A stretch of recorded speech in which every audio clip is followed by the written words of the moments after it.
अब मेरे प्यारे बच्चों पार्ट 1 आप लोग देख रहे होंगे, उम्मीद कर रहा हूँ। पार्ट 2 इसी असाइनमेंट का जो कि पाइथन का है, असाइनमेंट 2, इसका पार्ट 2 आप लोगों के लिए रिकॉर्ड कर रहा हूँ और आप लोगों के पास ये आ जाएगा स्क्रीन पे।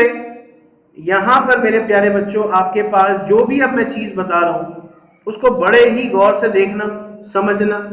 देखो बच्चों, हम यहाँ पर कर क्या रहे हैं, हम बेसिकली जब मॉडल बनाते हैं तो हम मॉडल बनाते वक्त एक चीज को कॉमन रखेंगे, वो है प्राइस। कि कोई भी चीज चेंज हो रही है उसका इफेक्ट प्राइस पे जा रहा है कि नहीं जा रहा। समझ आ रही बात? क्योंकि हमारा मकसद क्या है इस पूरे केस स्टडी में कि यार प्राइस फ्लक्चुएट हो रही है। हाँ, किसकी वजह से? हॉर्स पावर की वजह से, साइज की वजह से, विड्थ की वजह से, व्हील डिस्टेंस की वजह से, या विड्थ की किसी भी वजह से।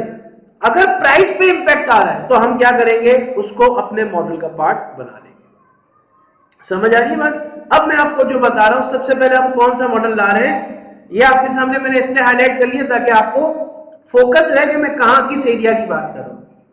अब यहां पर हमने जब काम करना शुरू किया मेरे बच्चों, कहां गया, अल्लाह आपको नेकी दे, यहां पर, हाँ। अब सबसे पहले हम क्या कर रहे हैं, रिग्रेशन मॉडल लगा रहे हैं इस पे। अब रिग्रेशन मॉडल क्या है कि हम कह रहे हैं भाई इंजन, हॉर्स पावर, वेट और इसके अलावा ये जो तमाम चीजें, यानी कि जो 6 कॉलम है, हमें तो पहले ये पता चल गया 6 कॉलम ऐसे कॉलम है जिसका इंपैक्ट प्राइस पे आता है, जिसमें से 2 का ग्राफ भी बना लिया हमने। तो हमने सबसे पहले क्या किया, हमने सबसे पहले एक मॉडल बनाया जिसमें हमने कहा कि भाई मॉडल, एक पैटर्न हमने दिखाया।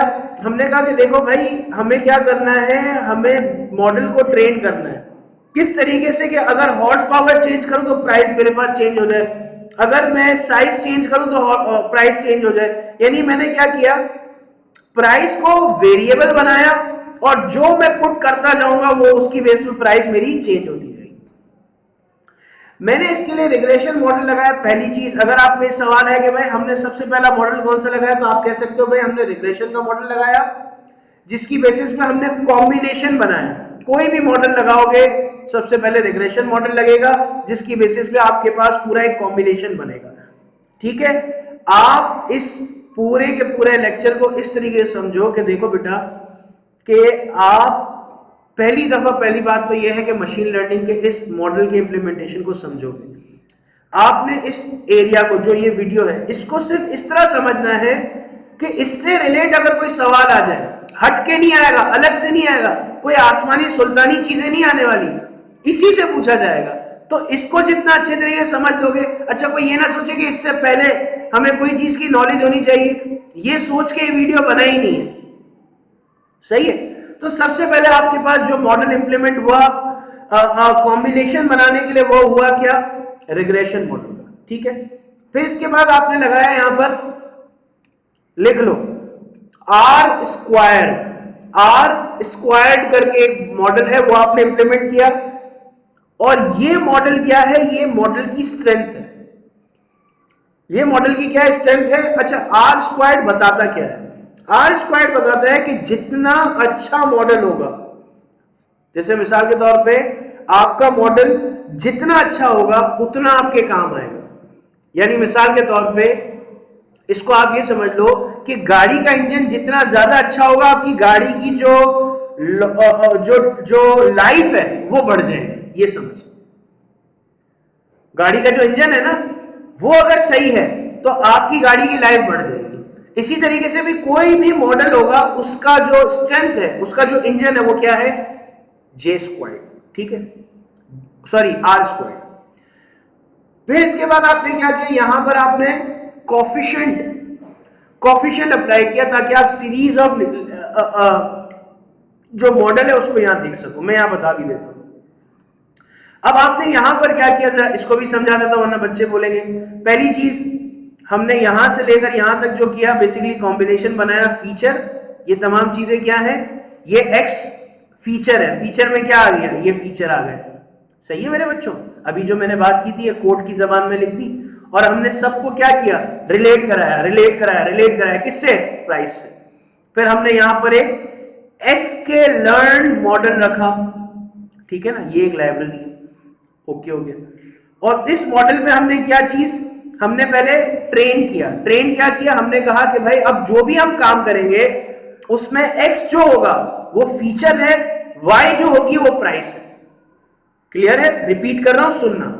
हमने सबसे पहले मॉडल बनाते वक्त क्या किया, हमने कहा कि मॉडल हम ऐसा बनाएंगे कि कोई भी इन 6 चीजों में से चेंजेस करे तो मेरे प्राइस पे इंपैक्ट आए। तो सबसे पहले मैंने क्या किया, फीचर डिफाइन किया, कौन कौन से फीचर है, 1 2 3 4 5 6, ये सारे फीचर है, ठीक है। फिर हमने क्या किया, प्राइस से इसको रिलेट करवाया। फिर हमने कहा एक टेस्ट कर लो, तो इसने टेस्ट कर लिया, ठीक है। फिर इसके बाद हमने कहा लीनियर रिग्रेशन मॉडल लगा दो। अब हमारा ये मॉडल ट्रेन हो गया किस पे, इस तरीके से, ये देख ले, ये जो हमने कोड लिखा ये हमने अपने रिग्रेशन मॉडल को ट्रेन किया। फिर इसके हम बाद क्या किया, R2 स्क्वायर, जैसे मैंने अभी आपको सिखाया कि R2 स्क्वायर क्या होता है, जिसको हमने R2 स्कोर कहा है।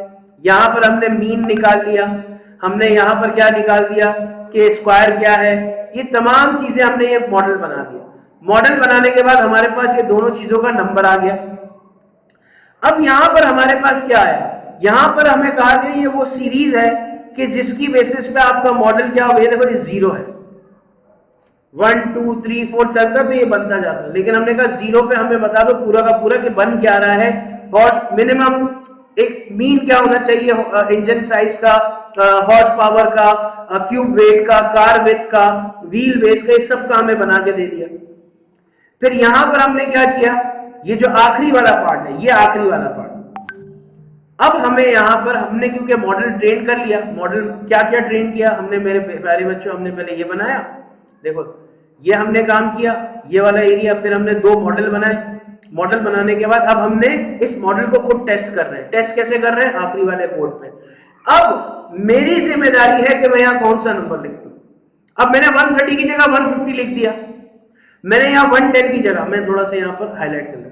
अब इंजन साइज में कह रहा 130 की जगह, अच्छा ये सबको पता होना चाहिए कि इंजन साइज का किस तरीके से फ्लोट नंबर पे लिखा जाता है, क्या लिखा जाता है, इसलिए जो मैंने नंबर लिखा वो नंबर आपको मैंने बता दिया। आप इसे चेंज करना चाहे चेंज कर लें, इससे कुछ नहीं है। मॉडल बनाते क्यों है, मॉडल इसलिए बनाते, कोई भी बंदा अपने मर्जी से कोई भी नंबर रखेगा, उसका पता चल जाएगा कि प्राइस सही बता रहा है कि नहीं बता रहा। तो हमने एंड में, एंड के कोड में यहां से लेकर यहां तक क्या किया हमने, सॉरी यार, यहां से लेकर यहां तक क्या किया, हमने कहा अब हमने जो मॉडल बनाया ये यूजर को देते हैं।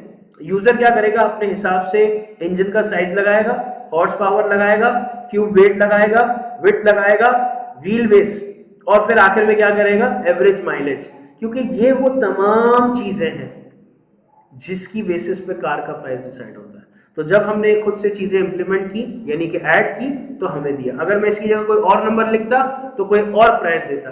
अब सवाल यहां बच्चे पूछेंगे, सर एग्जामिनर ने अगर कोई और प्राइस बोल दी तो, 130 की जगह 140 लिख दिया तो समझने की बात क्या है, समझने की बात यह है कि एग्जामिनर कभी भी आपको ये नंबर बोलेगा ही नहीं, क्या 130 है या 140 होना चाहिए था। आपने तो 130 लिख के सबमिट कराया होगा ना, तो एग्जामिनर आपके जहन में आ सकता है कि एग्जामिनर क्या ये बोल सकता है कि सर 140 लिख के दे दिया उसने। आपको इस तरह का बेतुका सवाल ही नहीं पूछेगा। क्यों नहीं पूछेगा भाई, नंबर देना हर किसी, देखो अजम्पशन हर किसी इंसान अलग अलग तरीके से लेता है ना, तो अजम्पशन है ये कि भाई 130 आपके पास क्या इंजन साइज है, 140 कर लो, 110 कर लो, 120 कर लो। असल मकसद क्या है कि मॉडल काम कर रहा है। ये जो आपने रिग्रेशन मॉडल लगाया, इससे पहले आपने कोरिलेशन बनाया बिटवीन फीचर्स एंड प्राइस का, आपने जो आर स्क्वायर का जो आपने मॉडल बनाया, फिर इसके बाद आपने एसके लर्न की जो लाइब्रेरी है वो इंपोर्ट की। ये इंपॉर्टेंट है, ये इंपॉर्टेंट है। आपसे ये एंड वाले पार्ट पे कुछ नहीं पूछ सकता। तो जो पाइथन का असाइनमेंट नंबर 2 है मेरे प्यारे बच्चों, यहां पर कवर हो गया है। आपको मैंने सवाल ऑलरेडी ग्रुप पे भेज दिए हैं, मैं फिर से वही सवाल भेज देता हूं, लिहाजा आप उसको पढ़ लें। और मैंने आपको कुछ नोट्स भी भेजे थे, उनको भी आप अच्छी तरीके से देख लें। उससे आपको थोड़ी सी और अंडरस्टैंडिंग क्लियर हो जाएगी। तो असाइनमेंट नंबर 2 हमारा यहाँ पर हमने समझ लिया। अब किसी भी प्यारे बच्चे को इस बात से हो कि सर असाइनमेंट से, तो देखो इसी से रिलेट पूछेगा। अगर आपने समझा हुआ होगा जाहिर सी बात है वहां पर एमसीक्यूज की फॉर्म में अलग इंग्लिश के तरीके से पूछेगा, आप समझ सकते हो। तो लिहाजा कोई भी चीज पे परेशान मत होना, आपने बहुत अच्छा काम किया है, आपने समझ भी लिया। एक डर था कि सर असाइनमेंट हमने समझा नहीं, असाइनमेंट समझ लिया, केस स्टडी समझ ली, आपने जो कोड लिखे वो कोड समझ लिए, आपने एक एक चीज समझ ली। अब आप टेंशन ना लें, थोड़ा सा कॉन्फिडेंस रखें। असाइनमेंट आपने अल्हम्दुलिल्लाह दे दिया। असेसमेंट में बहुत अच्छे तरीके से पहले सवाल पढ़ें, फिर उसका जवाब दें। ठीक है मेरे बच्चों। अब इंशाल्लाह अगली वीडियो जो आएगी वो पावर बीआई के असाइनमेंट पे आएगी, और इंशाल्लाह फिर जो वीडियो आएगी वो पावर ऑटोमेशन के पूरे कोर्स आउटलाइन को मैंने समराइज करके आप लोगों के सामने लेके आऊँगा। तो इंशाल्लाह चीज़ें आप लोगों के लिए आ रही हैं, फिक्र ना करें, अपना ख्याल रखें।